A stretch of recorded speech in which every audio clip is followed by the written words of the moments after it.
É muito bom estar na presença de Deus, poder ter amigos que vivem a pureza do Senhor, que buscam também a mesma vontade. Deus é muito bom, Deus nos dá essa oportunidade. Temos que valorizar a cada dia a oportunidade de poder ouvir da palavra de Deus. E é muito bom saber que até a fé que a gente tem, a fé que você tem em Deus, a fé que você deposita em Deus, é o Senhor que coloca no seu coração. Isso é maravilhoso, amém? A palavra do Senhor diz que o Senhor está à porta do nosso coração. O Senhor está à porta, Ele bate. Muitas vezes a gente acha que o Senhor está em silêncio, mas o Senhor é um Deus que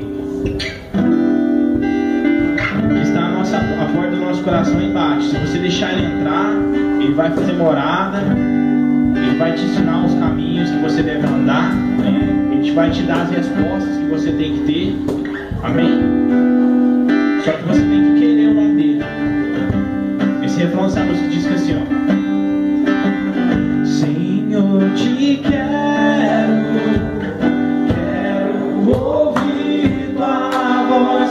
Senhor, te quero amar. Quem sabe canta, amém? Quero tocar-te, tua face eu quero ver. Senhor, te quero amar.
Faz tempo que eu não venho aqui compartilhar e aprender com vocês, né?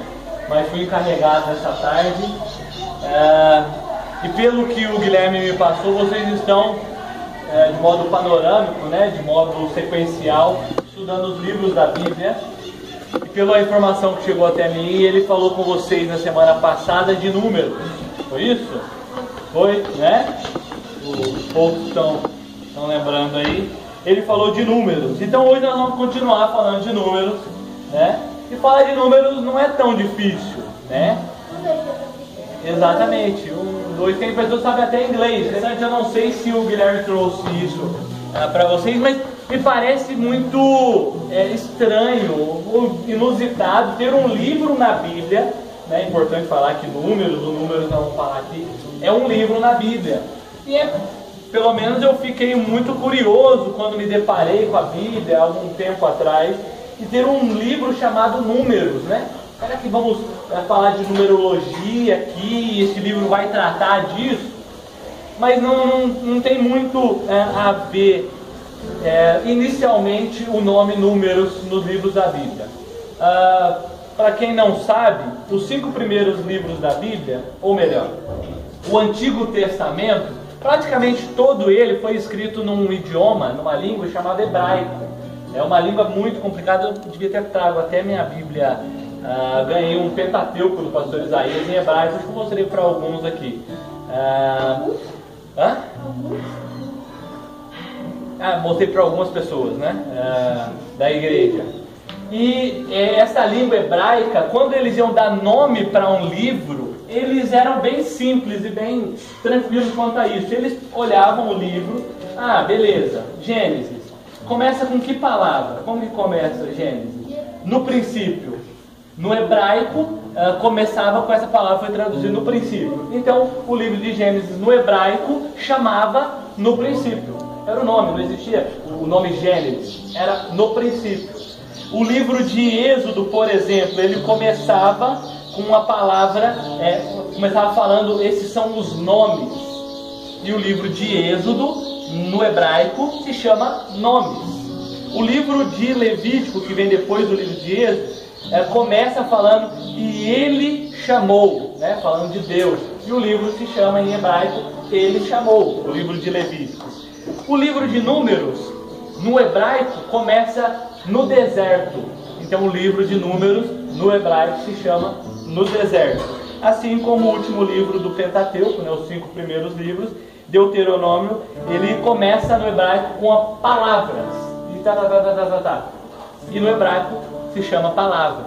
Mas na tradução deste processo de linguagem, a Bíblia, ou o Antigo Testamento, que foi escrito em hebraico, ele foi traduzido para um outro idioma, chamado idioma grego, né? Talvez esse é um pouco mais familiar conosco, porque nós lembramos da Grécia e tal, que foi o idioma também que foi escrito no Novo Testamento. E lá, nestas conversões de um idioma para outro, o que se chamava, como por exemplo, o livro de Números no deserto, recebeu um nome de acordo com o que mais falava em Números. Ele traz muitos dados numéricos. Por isso, os gregos entenderam que o melhor nome, ao invés de chamar no deserto, esse livro chama Números, porque o contexto todo do livro vai tratar de muitos números, muitos dados, muitas informações numéricas. Então eu acho que isso é de suma importância para nós entendermos um livro, né? E não ficarmos confusos, um livro na Bíblia que se chama Números. Mas eu acho válido isso, nós temos em mente o porquê de chamar Números. Enfim, então, provavelmente, alguns de vocês aqui já se depararam com este livro, né, com Números, mas talvez poucas pessoas aqui já tenham se aventurado em ler este livro da Bíblia, que se chama Números. E de fato, prestem atenção em mim aqui, todo mundo, muita calma nessa hora. Provavelmente, muitos aqui não chegaram a ler este livro. E eu confesso a vocês, eu que já li esse livro, que é um livro difícil de se ler, né? É um livro que traz muitas informações que talvez para nós pareçam que está muito distante. Umas coisas assim que a gente não faz muito sentido do que seja. E de fato, muitas informações são lançadas aqui no livro de Números e parece que elas não estão conectadas, né? Elas estão soltas no decorrer do livro, o que deixa um pouco o livro com essa dificuldade da leitura. Mas o que eu quero encorajá-los aqui e tentar amarrar e fechar a ideia do livro de Números, tratando com vocês que na verdade Números, o livro de Números, ele é uma sequência de fatos, de acontecimentos dentro, Números, está aqui Números, dentro de uma história maior, de todo um desfecho de Deus para com o seu povo. E o livro de Números está ali, acrescentando muitas informações no decorrer de toda essa história. Então, ler o livro de Números somente com a ideia em números, de fato é difícil, é complicado, a gente fica meio, que?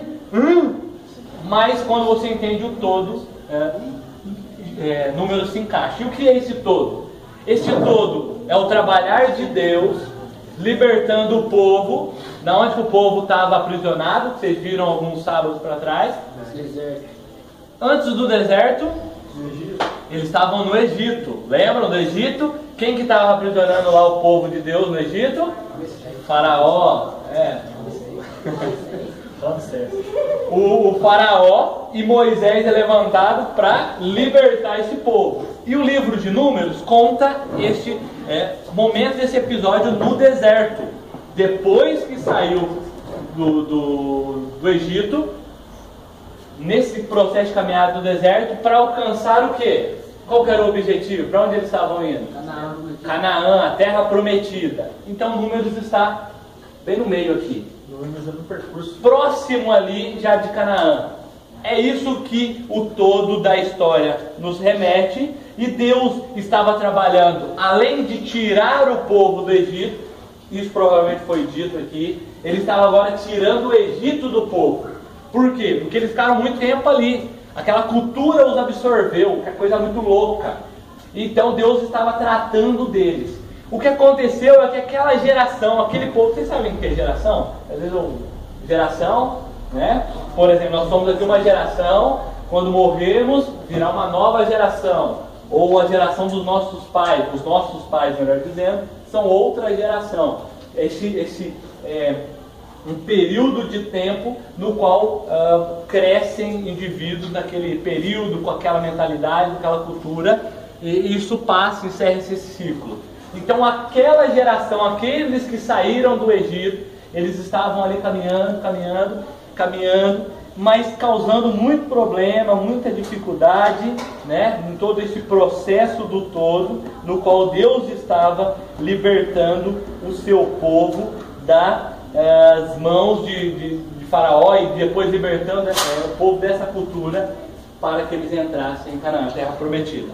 Capítulo 10, nós vamos ler 2 versículos aqui para a gente começar a entender um pouco em números já. Verso de número 1 e o verso número 2. Quem puder ler bem alto.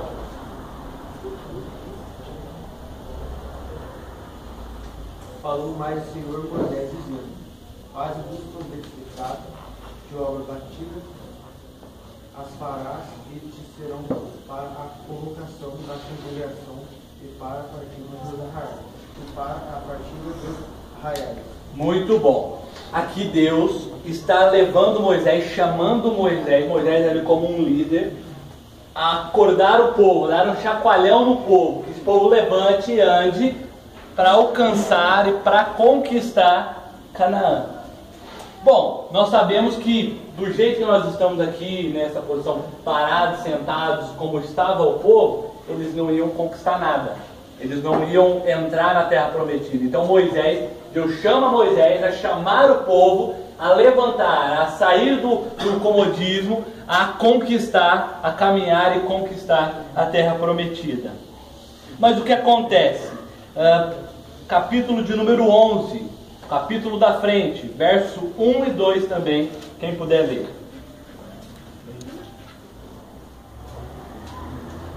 Aconteceu que o povo começou a queixar-se das suas dificuldades aos ouvidos do Senhor. Gente, minha versão NVI, foi mal. Quando ele os ouviu, a sua ira acendeu-se e o fogo da parte do Senhor queimou entre eles. E consumiu algumas extremidades do acampamento. Então o povo clamou a Moisés. Este orou ao Senhor e o fogo extinguiu-se. Muito bom. Verso 1 e 2. Percebam antes, capítulo 10, Deus chamando o povo para caminhar. Provavelmente levantaram meio assim, não sei o que, parece que está legal aqui, mas vamos caminhar. começaram a caminhar, começaram a andar, começaram a fazer alguma coisa, tendo aquela terra prometida como alvo, como meta.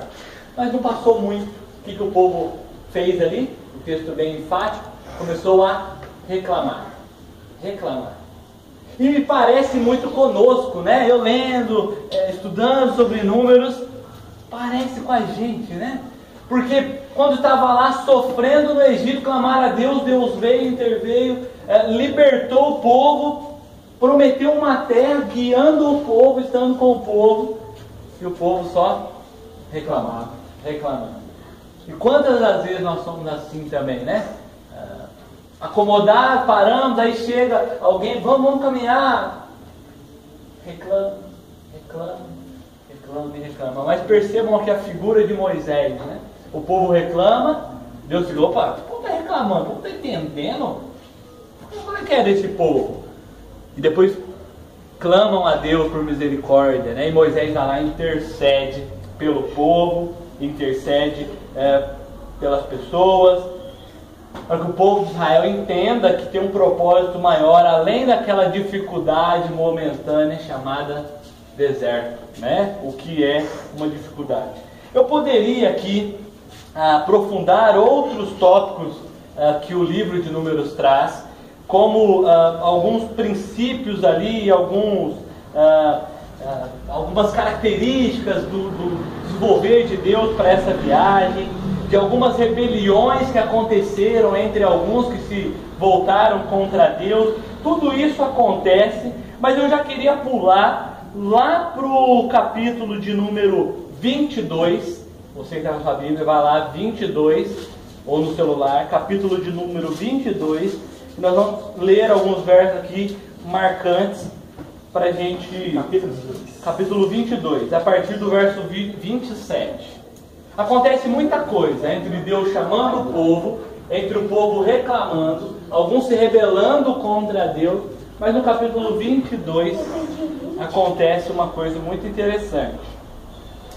Uma figura aqui chamada Balaão surge na história, e mais inusitado do que a figura de Balaão é o diálogo que Balaão tem ali, algo bem interessante, bem singular na Bíblia. Nós vamos ter somente este relato de um diálogo humano com um animal, né?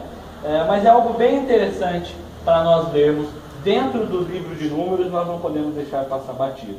Capítulo 22, verso de número 27 até o verso de número 30. Se 4 pessoas quiserem ler, cada um lê um versículo. 27, quem vai ler 27 aí? Tiago. Então o Brian vai ler 27. Os anjos do Senhor deixou-se cair debaixo de Balaão, acendeu-se a ira de Balaão, e espantou a jumenta com a vara. Muito bem. Aqui está falando da jumenta de Balaão. Balaão ficou meio bravo com a jumenta dele, desceu o sarrafo na jumenta dele. Verso 28, quem vai ler? Jumenta, todo mundo sabe que é a jumenta, né? Jumenta, peraí, vocês sabem o que é a jumenta? A jumenta é a fêmea do jegue, do jumento, do burro, né? A jumenta, o animal ali de versículo 26. Versículo 28 agora. O Pedrinho vai ler. Nisso abriu o Senhor a boca da jumenta, a qual perguntou a Balaão: que te fiz eu para que me espancasse estas 3 vezes? Percebam aqui, o Brian leu falando que a jumenta empacou ali, o profeta, o Balaão começou a bater na jumenta. O que aconteceu com a jumenta? A jumenta falou, o Pedrinho lendo lá. A jumenta falou: ô seu Balaão, você está me batendo aqui, qual é que é a tua? Não, imaginem isso. É muito sério isso aí. Verso de número 29. Balaão disse a jumenta: porque zombaste comigo? Oxalá tivera eu uma espada na mão, porque agora te mataram. Muito bom. Balaão retruca com a jumenta. Pô, jumenta, fica tirando com a minha cara, hein? Qual é que é a tua? Verso 30. Mas a jumenta disse a Balaão: não sou sua jumenta, que você sempre montou até o dia de hoje. Tenho eu o costume de fazer isso com você. Não disse ele. Tem mais um pedacinho, tem? Não. Respondeu ele, não? Então o Senhor abriu os olhos. É o Senhor. Ah, maravilha. A versão diferente, eles são muito modernos. E aí por fim a jumenta fala, ô, seu Balaão, eu sou sua jumenta de sempre, né? Que você vai ficar batendo em mim? Outra vez eu já fiz isso para merecer um castigo? Ele fala, não. Perceba, algo talvez fora do contexto aqui, eu quero ilustrar porque o capítulo é grande que vai tratar disso. Aqui ele sem os pontos. Tem os pontos, maravilha. Aí teve esse diálogo. Balaão aqui é apresentado no texto, as Bíblias impressas vão trazer até como a figura do profeta, e vai decorrer ali que Balaão profetizou algumas vezes em favor, ou seja, algumas vezes ele falou coisas agradáveis, coisas corretas, coisas certas quanto ao povo de Israel. E ele aparece, Deus ali intervém de modo sobrenatural, usando deste animal para falar com o profeta, para o profeta cair em si. Só que a figura de Balaão ela é muito confusa, porque ao mesmo momento que a Bíblia traz aqui em Números, ele falando coisas positivas, ele sendo usado por Deus de modo positivo, no final do capítulo do livro, ele induz e conduz e facilita o povo de Israel a cumprir o que Deus talvez mais abomina, né? A servir outros deuses, a adorar outros, a servir a ídolos.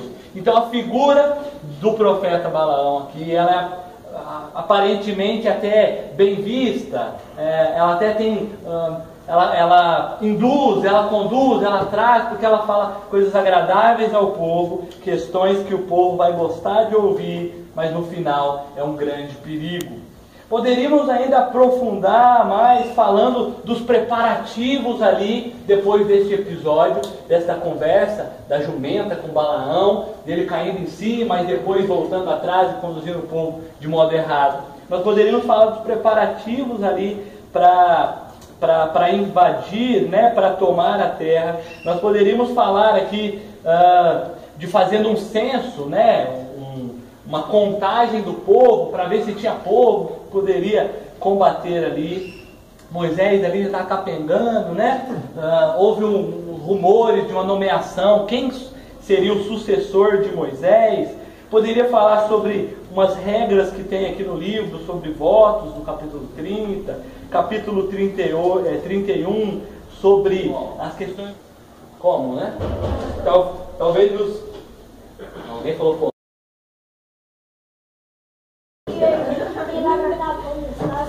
precisamos. É verdade, ó. E certo mesmo a mãe deixar o castigo, porque tem que tirar a nota boa, não. Simples assim a vida. A vida é simples assim. Tira a nota boa. Pronto, os problemas estão meio caminho andado. Na fé.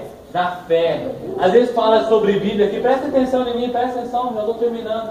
Às vezes fala questão de Bíblia aqui, fica olhando o irmãozinho ou a irmãzinha lá, folheando a Bíblia, sabe, dos livros, perguntam e respondem. Mas não foi parado o que aprenderam, né? Foram vindo no agito, vindo na escola bíblica, aprendendo, perguntando aqui, ali, assim aprenderam. Então, ficar olhando ali, o outro fazendo, porque o que mais acontece, né? Geralmente as pessoas que cruzam o braço, que param, olham os outros fazendo, nossa, fulano é bom na escola, né? Fulano é bom no trabalho, fulano tem bastante amigos, bastante relacionamento. A pessoa não faz nada, fica só parada, né? E quanto mais parada a gente fica, mais tempo sobra da gente ficar olhando o que os outros fazem, né? E reclamando, fulano tem, fulano faz, mas não vê a correria, né? Números nos ensinam isso. Se nós queremos algo na vida, em qualquer área, em qualquer segmento da vida, não podemos ficar parados. Não podemos ficar parados. Parece bobo isso que eu estou falando, e simplista e simples, mas ficarmos parados, né? Os amigos que chegaram agora, se eles não tivessem saído de onde estavam e vindo para cá, eles não tinham chegado. Mas se eles estassem parados, não vem atrás de alguém. Deus nos capacita, a gente vai correr atrás também, busca aqui ali.